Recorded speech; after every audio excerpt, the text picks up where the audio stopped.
믿을 수 없는 일이 일어나고 있습니다.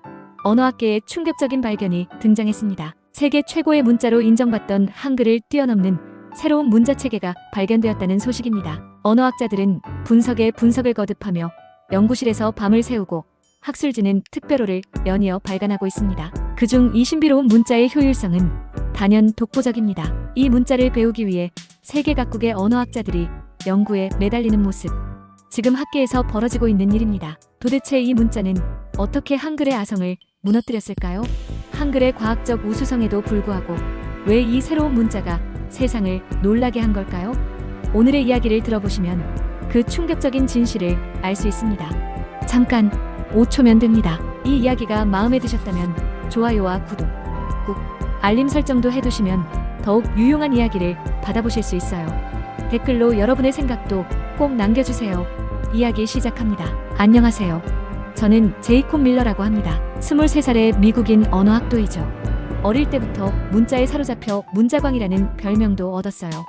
누군가는 취미가 과했다고 했지만 제게 문자는 단순한 취미가 아닌 영혼을 울리는 열정이었습니다. 그리고 그 열정이 저를 옥스퍼드 언어학부로 이끌었죠. 2024년 가을, 영국 옥스퍼드의 고풍스러운 건물 속 언어학부 3층 강의실, 세계의 문자를 연구하는 글로벌 문자학 첫 수업이 시작됐습니다. 강의실은 태풍전의 바다처럼 잔잔한 긴장감으로 가득 차 있었어요. 모두가 알고 있던 파울러 교수의 까다로운 성격 때문이었죠. 그는 세계적인 언어학자로 칼날보다 날카로운 비판으로 유명했습니다. 교수는 문자의 역사부터 설명하기 시작했어요. 수메르의 서령 문자, 이집트의 상형 문자, 그리고 현대의 다양한 문자 체계까지. 학생들은 필기에 열중했습니다. 그때였어요. 파울러 교수가 갑자기 강의 흐름을 끊고 선언했죠. 내가 연구한 모든 문자 중에서 한글이 최고다. 순간 강의실이 얼어붙었습니다. 마치 시간이 멈춘 것 같았어요. 라틴 문자 한자, 산스크리트에 자부심을 가진 각국의 엘리트 학생들 사이에서 곧 웅성거림이 일기 시작했습니다. 그때 강의실 뒤편에서 누군가가 냉소적인 웃음을 터뜨렸어요. 하, 뭐라고? 정말 웃긴군. 모든 시선이 그쪽으로 향했습니다. 알렉산더 콜린스, 옥스퍼드에서 가장 오만한 언어학자이자 파울러 교수의 오랜 라이벌이죠. 그는 개건 교수로 이번 학기 우리 수업을 참관하고 있었습니다. 파울러, 당신 정말 농담을 잘하는군요. 콜린스 교수가 자리에서 일어났어요. 그의 목소리에는 얼음장처럼 차가운 조롱이 담겨 있었습니다. 한글이라니 정말 웃긴 농담이군요. 운명의 변방에서 만들어진 변변찮은 기호를 최고의 문자로? 파울러 교수의 얼굴이 굳어졌어요.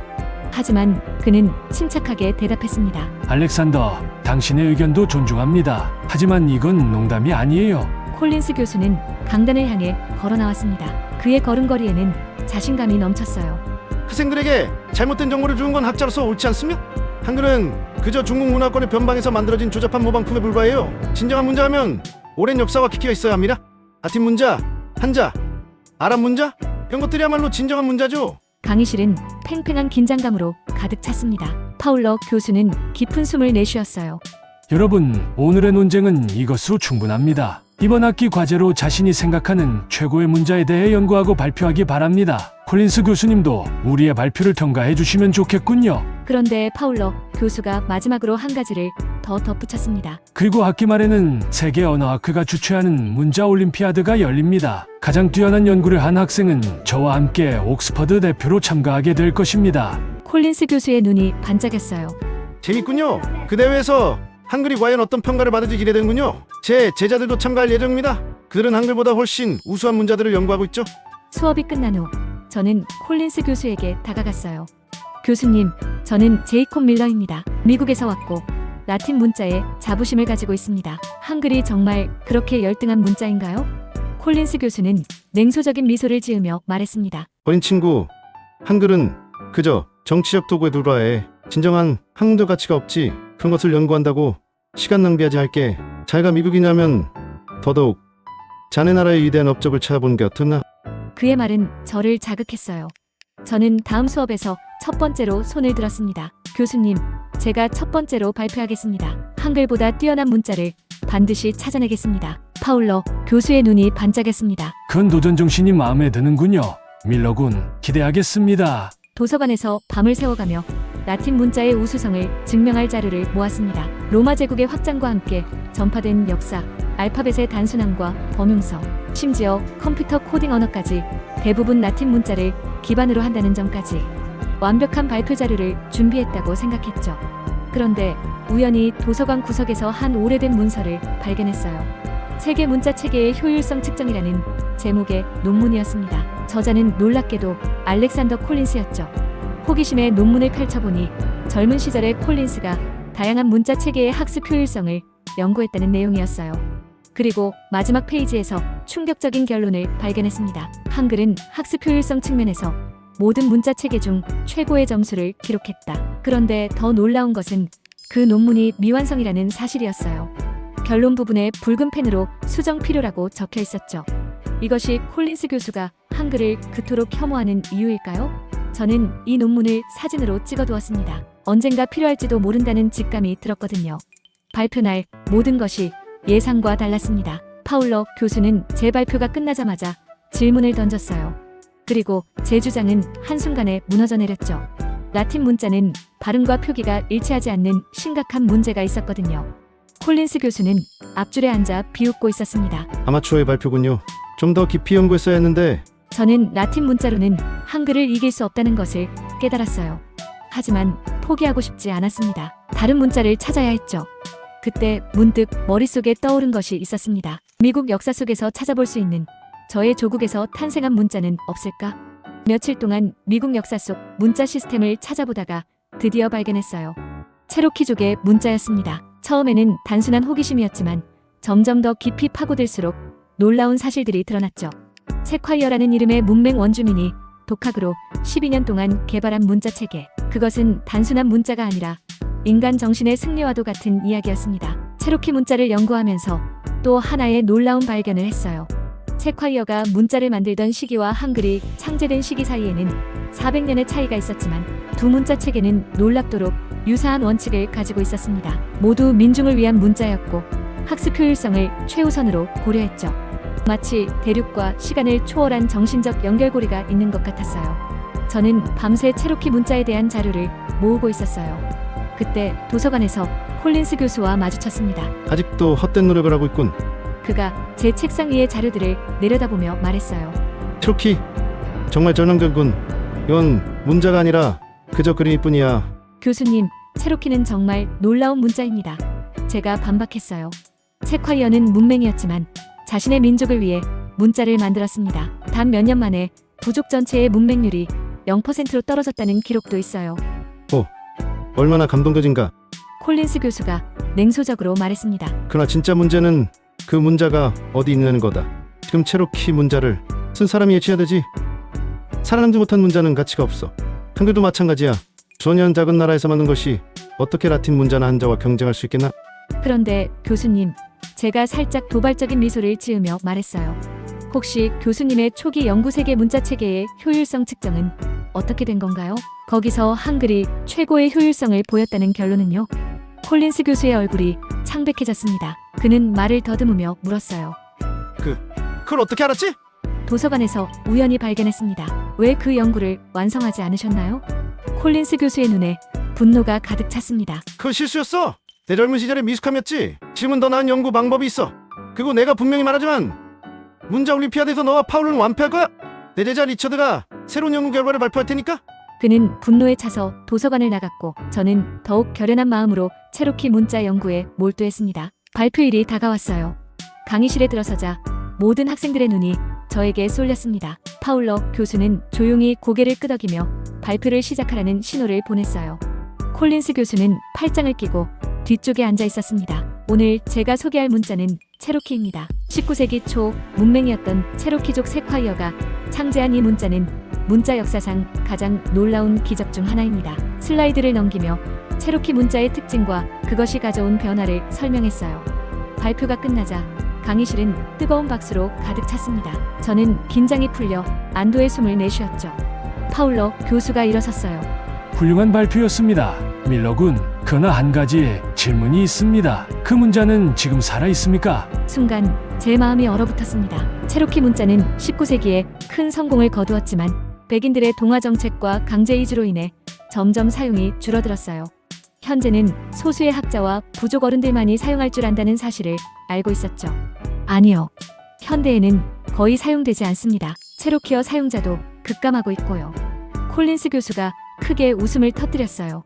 바로 그거야. 문자의 가치는 그것이 얼마나 살아있는가에 달렸어. 그 문자는 박물관의 유물일 뿐이지 한글도 마찬가지야. 50년 후면 영어와 중국어에 밀려 사라질 테니까. 파울러 교수의 눈이 번쩍했습니다. 콜린스 교수, 한글에 대한 당신의 지식이 놀랍군요. 그렇다면 한글의 현재에 대해 설명해 주시겠습니까? 콜린스 교수는 자신감 넘치는 표정으로 단상에 올랐어요. 그는 한글에 대한 비판을 쏟아냈습니다. 제가 손을 번쩍 들었어요. 교수님, 질문이 있습니다. 콜린스 교수님께서는 왜 자신의 초기 연구 결과를 부정하시는 건가요? 한글이 학습 효율성 측면에서 최고라는 결론을 내리셨던 그 연구 말입니다. 강의실이 술렁였습니다. 콜린스 교수의 얼굴이 창백해졌어요. 파울러 교수가 놀란 표정으로 물었습니다. 어떤 연구를 말하는 거죠, 밀러군? 저는 휴대폰을 꺼내 발견한 논문의 사진을 스크린에 투사했어요. 세계 문자 체계의 효율성 측정. 저자 알렉산더 콜린스. 1989년. 마지막 결론에는 한글은 학습 효율성 측면에서 모든 문자 체계 중 최고의 점수를 기록했다라고 쓰여 있습니다. 강의실이 경악에 빠졌습니다. 콜린스 교수는 단상에서 내려오려 했지만 파울러 교수가 그를 막았어요. 알렉산더, 이게 정말인가요? 콜린스 교수는 한동안 침묵했습니다. 그리고 마침내 입을 열었어요. 그래, 사실이야. 내가 30년 전 연구에서 한글이 가장 효율적인 문자라는 결론을 얻었지. 하지만 그건 나의 학문적 굴욕이었어. 타영의 문자가 열등하다니 받아들일 수 없었지. 그래서 그 연구를 묻어버렸어. 파울러 교수의 표정이 부드러워졌습니다. 알렉산더, 진실을 추구하는 것이 학자의 본분이요. 당신은 귀중한 발견을 했는데 왜 그것을 부정했소? 콜린스 교수는 한숨을 내쉬었어요. 자존심 때문이었어. 그리고 내가 서울대학교에 교환 교수로 지원했을 때 거절당했거든. 그때부터 한국과 한글에 대한 원망이 생겼지. 저는 갑자기 깨달았습니다. 콜린스 교수의 한글 혐오는 학문적 이유가 아니라 개인적인 상처에서 비롯된 것이었어요. 하지만 교수님, 제가 말했습니다. 체로키와 한글은 놀랍도록 유사한 원칙을 가지고 있어요. 둘 다 민중을 위한 문자였고 학습 효율성을 최우선으로 고려했죠. 다만 한글은 살아남았고 체로키는 역사적 상황 때문에 거의 사라졌을 뿐입니다. 이 두 문자의 공통점을 연구한다면 우리는 언어학의 새로운 지평을 열 수 있을 거예요. 콜린스 교수의 눈에 갑자기 빛이 돌아왔습니다. 세콰이어와 세종, 그들은 비슷한 시대적 상황에서 비슷한 해결책을 찾아냈군. 하나는 왕이었고 하나는 문맹이었지만 목표는 같았어. 민중을 위한 문자. 파울러 교수가 미소를 지었어요. 밀러군, 당신이 발견한 이 연결고리는 정말 놀랍습니다. 이것이야말로 문자 올림피아드에 발표할 가치가 있는 연구죠. 콜린스 교수가 갑자기 제안했습니다. 파울로, 내 제안을 들어보나. 밀러군과 함께 연구하는 어떨까? 오래된 데이터와 그의 새로운 시각이 만나면 우리는 정말 놀라운 결과를 얻을 수 있을 거야. 파울러 교수는 놀란 표정을 지었지만 곧 활짝 웃었습니다. 그거 정말 좋은 생각이군요. 그렇게 저는 콜린스 교수와 함께 세종과 세콰이어, 두 문자 혁명의 비교 연구라는 주제로 연구를 시작했어요. 우리는 두 문자의 공통점과 차이점, 그리고 그것이 가져온 사회적 변화를 분석했습니다. 콜린스 교수의 30년 된 데이터는 우리 연구의 기반이 되었죠. 문자 올림피아드 날이 왔습니다. 런던의 대형 컨퍼런스 홀에는 전 세계의 언어학자들이 모였어요. 우리의 발표는 마지막 순서였습니다. 세종과 세콰이어, 두 위대한 창제자는 대륙과 시간을 초월하여 같은 꿈을 꾸었습니다. 민중을 위한 문자, 누구나 쉽게 배울 수 있는 문자를 만드는 것이었죠. 콜린스 교수가 이어받았어요. 그러나 두 문자의 운명은 달랐습니다. 한글은 역경을 이겨내고 살아남았지만 체로키는 거의 사라졌죠. 그 차이는 바로 이것입니다. 우리는 한글과 체로키의 역사적 여정을 비교한 차트를 보여주었습니다. 한글은 일제강점기와 같은 위기를 극복하고 살아남았지만 체로키는 미국의 동화 정책 속에서 쇠퇴했죠. 문자의 생존은 단순한 구조적 우수성을 넘어 그것을 지켜내려는 사람들의 의지와 열정에 달려 있습니다. 한글은 민족의 정체성과 결합하여 살아남았고 체로키는 그러지 못했죠. 하지만 우리는 체로키의 부활을 위한 프로젝트를 시작하려 합니다. 한글의 생존 역사를 모델로 삼아 체로키 문자를 되살리는 것이죠. 우리의 발표가 끝나자 컨퍼런스 홀은 기립박수로 가득 찼습니다. 심사위원들은 만장일치로 우리에게 최우수상을 수여했어요. 시상식 후 콜린스 교수가 저에게 다가왔습니다. 그의 눈에는 눈물이 고여 있었어요. 일로군. 30년 동안 내가 부정했던 진실을 당신이 끄집어냈어. 그동안 얼마나 어리석었는지. 한글은 정말 놀라운 문자야. 그리고 이제 우리는 체로키도 되살릴 수 있을 거야. 저는 미소를 지었어요. 교수님, 우리 모두 실수를 합니다. 중요한 건 진실을 인정하고 앞으로 나아가는 거죠. 파울러 교수가 우리에게 다가와 어깨를 두드렸습니다. 여러분, 오늘 우리는 단순한 학문적 승리가 아니라 문자의 진정한 가치를 증명했습니다. 기재 세계는 한글의 위대함을 알게 되었고 체로키의 가능성도 보게 되었죠. 그날 이후 저는 한국 교환학생 프로그램에 지원했어요. 서울에 머물며 한글을 직접 체험하고 싶었습니다. 콜린스 교수는 체로키족 보호구역에서 체로키 문자 부활 프로젝트를 시작했고요.